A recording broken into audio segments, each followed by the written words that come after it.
unrequited robs me of my rest. Love, hopeless love, my ardent soul encumbers. Love, nightmare-like, lies heavy on my chest and weaves itself into my midnight slumbers.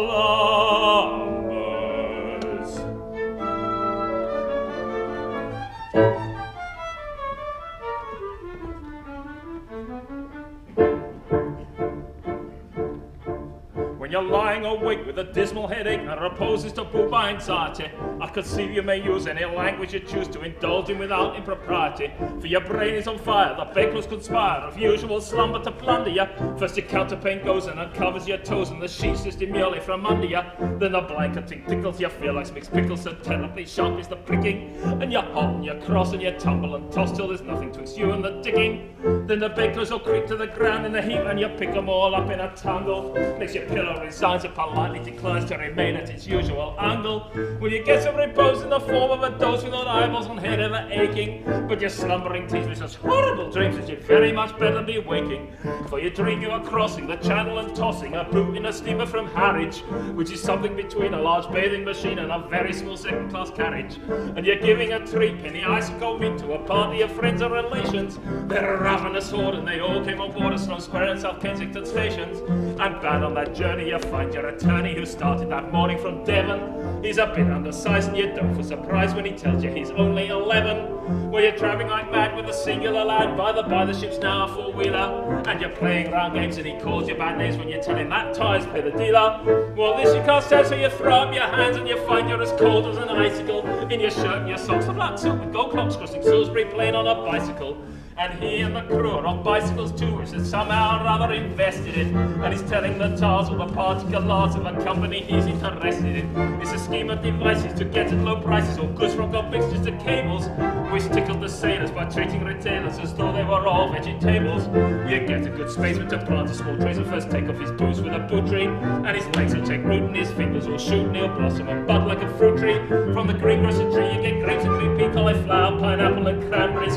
What's a pastry cooked blanc, cherry, cabandy, bourbon, apple puss and 3/4 of Banbury's. The shares are a penny and ever so many are taken by Rothschild and Baring. And just as a few are allotted to you, you awake with a shudder despairing.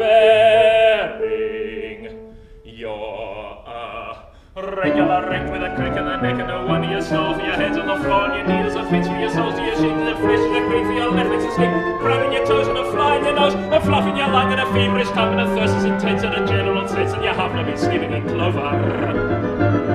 But the darkness is past and it's daylight at last and the night has been long. Ditto, ditto, my song. And thank goodness they're both of them over. Oh, Phyllis, my love, Phyllis, my dear.